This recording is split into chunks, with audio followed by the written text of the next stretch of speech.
Estas mensagens chegam até você através dos amigos e mantenedores da Igreja Gerados pela Graça no Brasil e Live by Grace nos Estados Unidos.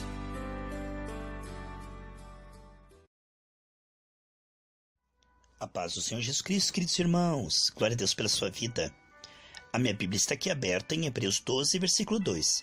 Mantenhamos o olhar firme em Jesus, o líder e aperfeiçoador de nossa fé. Então, olhando fixamente, firmemente para Jesus, o autor e consumador da nossa fé. Desde a queda, o homem perdeu a percepção da presença de Deus, do poder de Deus, do amor de Deus. E agora os seus olhos, cegados pelo inimigo, só veem os efeitos da queda, suas fraquezas, limitações. Então ele vive assustado, amedrontado, se sentindo em desvantagem, se sentindo desamparado, esquecido por Deus. Essa sensação de que Deus está longe, que Deus não se importa, de que ele não tem recursos para viver como ele vivia no Éden. Agora, o milagre da graça através da comunhão é devolver a visão. O trabalho do diabo é tirar a visão do homem. 2 Coríntios 4,4 diz que o Deus desse século cegou o entendimento dos incrédulos. Foi o que ele fez quando Adão e Eva acreditaram na mentira deles. O diabo mentiu, os demônios mentiram. E aí, eles entraram para a dimensão do engano, do erro, do sofisma. Mas agora, à medida que nós vamos nos voltando voluntariamente, disciplinadamente à verdade, o Senhor tira os olhos dos efeitos da queda e devolve a visão gloriosa de que Ele nos ama, de que Ele está conosco, de que Ele é maior, capaz e nos faz capazes, de que Ele nos incluiu como cooperadores nesse processo de restauração, essa nova criação profética. Se os seus olhos forem bons, todo o seu corpo será luminoso. Amém, amados? O colírio da fé, o trabalhar da graça, purificando, desembaçando o coração que estava endurecido, cegado, frio. Efésios 4,18 fala que esse é o estado obscurecido, cegado, endurecido pelo pecado. Agora a graça vem e devolve cada vez mais a visão de uma coisa extraordinária. Cristo e esse crucificado. Amados, é uma coisa extraordinária o que a graça faz. Ela nos faz perceber no Espírito que o que Cristo fez na cruz do Calvário é invencível, indestrutível. Essa revelação ela é progressiva. Em Provérbios 4,18 diz que a vereda do justo é como a luz da aurora, que vai brilhando mais e mais até ser dia perfeito. Vemos que o Senhor vai abrindo os nossos olhos, os olhos do Espírito, e vai revelando para nós quem nós somos em Cristo e quem Cristo é em nós. Isso vai nos fazendo ousados novamente, capazes de exercer domínio através da fé, da palavra da fé. Queridos, quando nós começamos a entrar nessa dimensão do Espírito, a paz começa a crescer, a alegria, a fé, cada vez mais. E ao invés de nós meditarmos nos efeitos da queda, assustados, amedrontados, nós começamos a ver aquilo uma oportunidade de trazer glória para o Senhor. A fé começa a brotar. E nós ficamos encorajados para lutar. Não importa quanto tempo vai demorar. Tem batalhas que duram 1 segundo, com uma oração ali, e tem batalhas que demoram 100 anos, não importa. Deus está conosco e o que Ele fez na cruz do Calvário decidiu o nosso futuro. Quando nós começamos a celebrar que Cristo venceu, meditar nisso de dia e de noite, como diz o Salmo 1, quando nós somos focados, porque de 32 mil ali de Gideão, apenas 300 eram focados. E esses focados ganharam a batalha. Pessoa que está muito dispersa, distraída, na lufa-lufa do dia a dia, não renova sua mente, ela não é focada. Desde a queda, a mente do homem é um turbilhão. ela é toda confusa, ela é nebulosa, ela vai para lá, vai para cá, ela é inconstante, como a palha. Mas o Senhor vai nos dando a constância, Ele nos conduz a esta capacidade, irmãos, de ter de volta a nossa mente, a lucidez. Ele nos devolve a capacidade de sermos focados, a capacidade de perceber muito mais o que Cristo fez na cruz do Calvário do que aquilo que o inimigo está tentando em vão no visível. Nós conseguimos ver, esse é o milagre da graça, conseguimos ver que na cruz Jesus nos curou e que isso é indestrutível, irrevogável, invencível. Então nós começamos a adorar a Deus. Obrigado, Senhor, porque o Senhor me curou na cruz do Calvário. Obrigado porque essa obra já foi concluída e não pode ser revogada. E o que o Senhor fez, eu vou executar. E aí, com essa fé, ele vai pelejar e batalhar quanto tempo for necessário. Às vezes, quando aparece uma doença, é apenas o começo de uma batalha. Mas ele já venceu. Tudo aquilo que nós estamos lutando, Jesus já venceu. E o Espírito Santo nos faz capaz de prevalecer e ser guiados em triunfo sempre. De forma que com este ânimo, não é que eu vou lutar para vencer, mas eu vou lutar e executar a minha vitória já concluída, já garantida. O diabo não tem como. Ele pode resistir por algum tempo, mas não por muito tempo, porque o fogo está indo, a graça, a unção que despedaça todo o jugo. E a nossa fé está crescendo, e o jugo está sendo despedaçado. É como um boi que está ali num jugo e ele fica ali, até que ele engorda, fica forte e o pescoço dele, estoura aquele jugo. Então você vai orando, você vai profetizando e parece que nada está acontecendo. Você vai dando a machadada na árvore, mas ela não caiu, ela está ali. Mas você não desiste, não desanima, não duvida. Por quê? Porque você sabe que o que Cristo fez na cruz do Calvário, o Espírito Santo no tempo e no modo, infalivelmente fará aparecer na sua história no visível. Ele te ensina a cooperar. Cooperar às vezes é profetizar, às vezes é adorar a Deus, às vezes é fazer o bem, às vezes é alimentar a sua fé. Você está ali mantendo, né, essa comunhão com o Senhor diária e com pessoas cheias do Espírito Santo. Veja que neste processo, aonde a tua visão se volta para o Senhor, olhando firmemente para Jesus, o autor e consumador da nossa fé, nós começamos a dizer: Senhor, a pessoa pode dizer assim: Senhor, estou passando essa dificuldade na família, mas a tua palavra diz: crê no Senhor Jesus e será salvo tu e toda a sua família, lá em Atos 16, 31.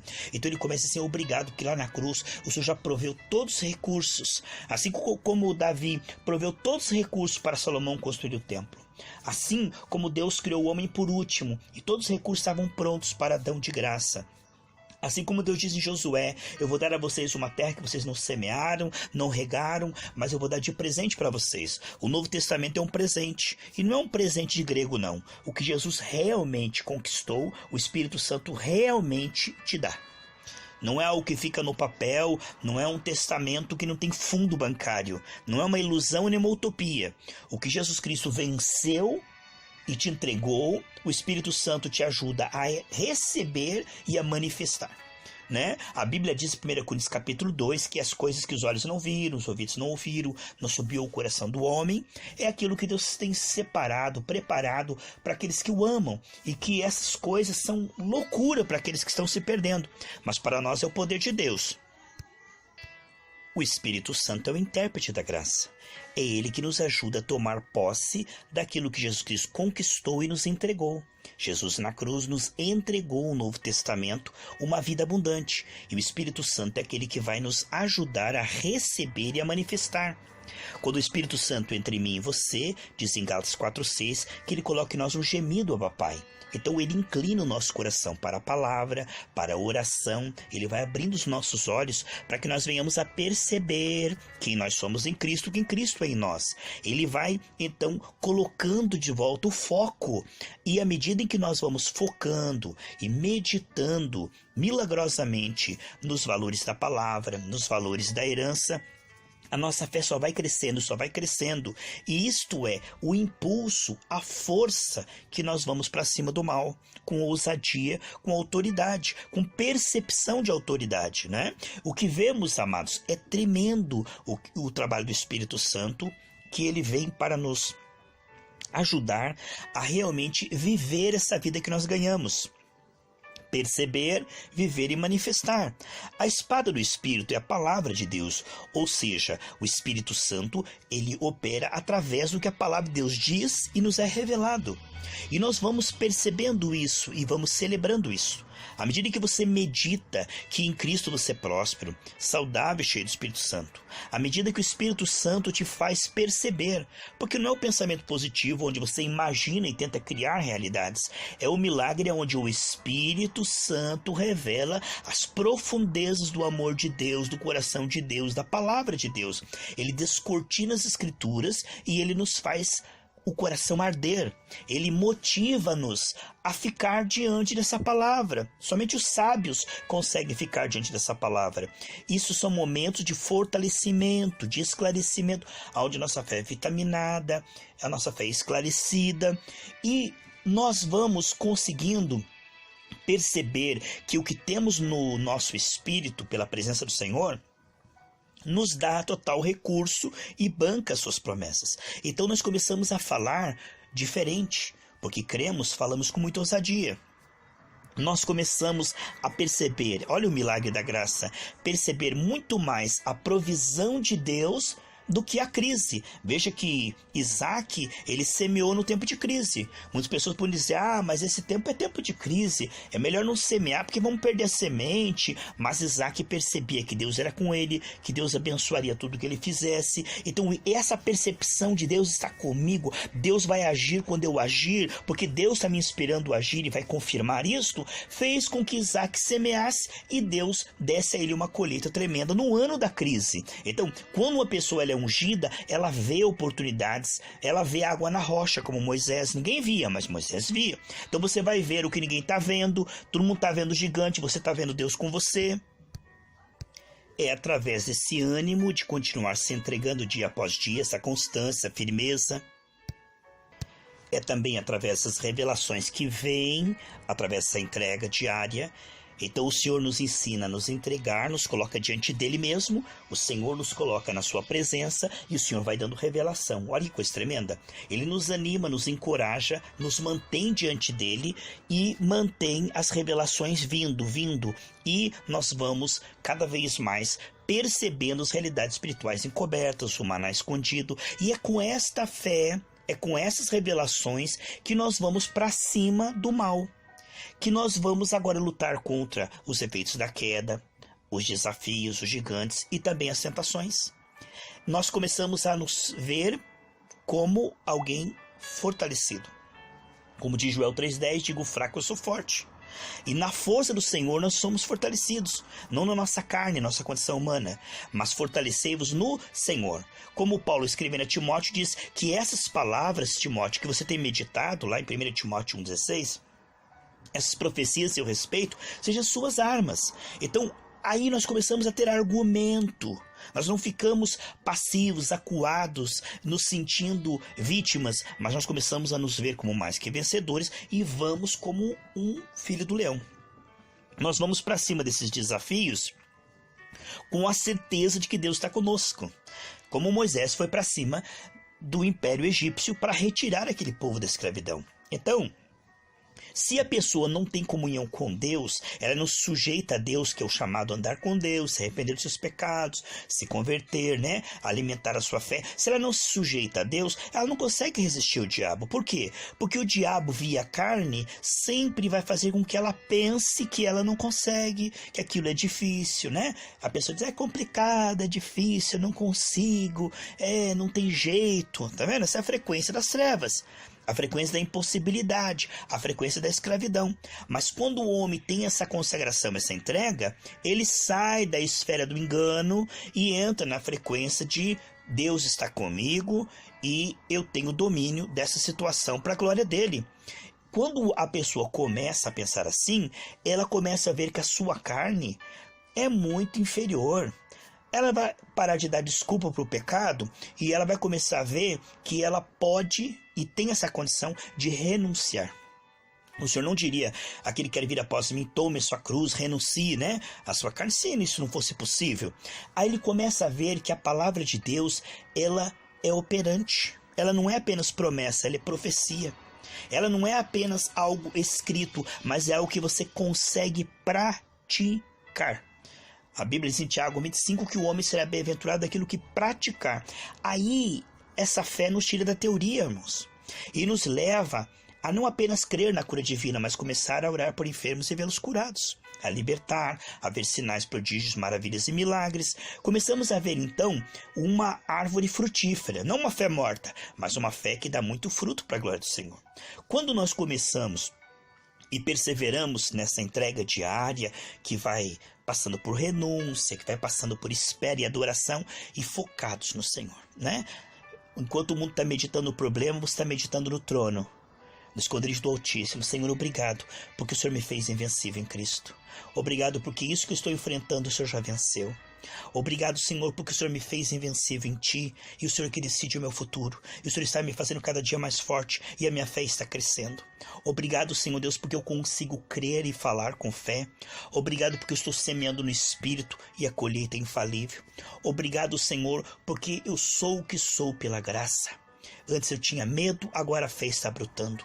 Antes eu não conseguia falar palavras de fé, agora eu consigo. Antes eu não conseguia perseverar, agora eu consigo. Antes eu não conseguia me arrepender, me converter, largar o pecado. Agora estou cada vez mais saindo dessa frequência de escravidão, de sujeira, para uma vida no Espírito. A Bíblia diz que se você andar no Espírito, você não vai cumprir com os chamados da carne, com as tentações da carne. E cada vez que você for tentado e você não cede, você tem galardão, isso é honra. Você está glorificando a Deus como José, e glorificou a Deus não cedendo a sua patroa para um pecado. E ele disse: Deus está me vendo, como poderei fazer isso diante dos olhos do Senhor? Uma vida assim, amados, é um arrependimento saudável. Por quê? Porque não é um esforço, uma tentativa debaixo de culpa.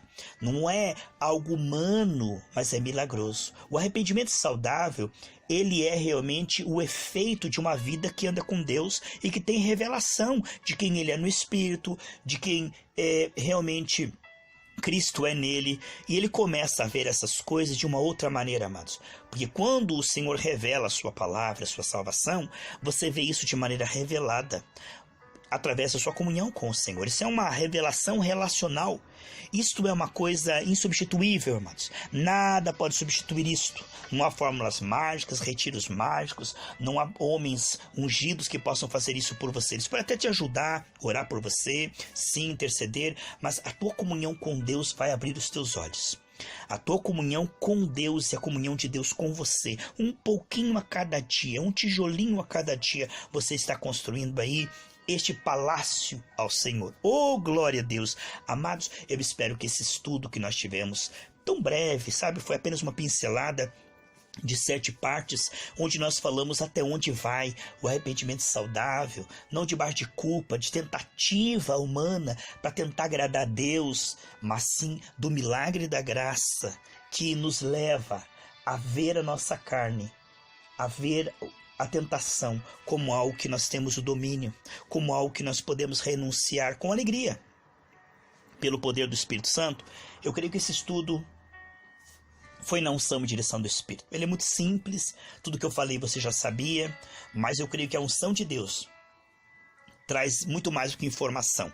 Eu creio que por você ter tido essa disposição de meditar nessa palavra, a unção de Deus está te levando para uma comunhão com Deus que você nunca teve, para níveis de revelação que você nunca teve ainda, que nós nunca tivemos. Certamente tudo que Deus faz nos aproxima dele, tudo que Deus faz acrescenta ainda mais a sua glória em nossa vida. Eu tenho certeza, amados, que não foi em vão você investir esse tempo, você honrou o Senhor. A fé vem pelo ouvir e ouvir pela palavra de Deus. Ore por mim para que eu possa dar estudos melhores na sequência. Eu sei que nós somos muito imperfeitos, até mesmo na nossa forma de falar, de pregar, de ensinar. Mas o Senhor, que é perfeito, há de aperfeiçoar e falar aquilo que eu não consegui falar. E o Senhor há de te abençoar muito além desse estudo precário, limitado, imperfeito, porque Deus é perfeito. E Ele opera através de vasos imperfeitos. Nós temos esse tesouro em vaso de barro para que a excelência do poder, da glória, seja toda do Senhor. A Ele toda a honra, toda a glória, todo o louvor por esse estudo que nós recebemos. Eu louvo a Deus pela sua vida, que teve esse interesse de estudar essas 7 partes conosco. Um grande abraço, ore por mim, eu estarei orando por você. Estou feliz por você ter participado, estou feliz também por o Senhor ter falado conosco através desses estudos.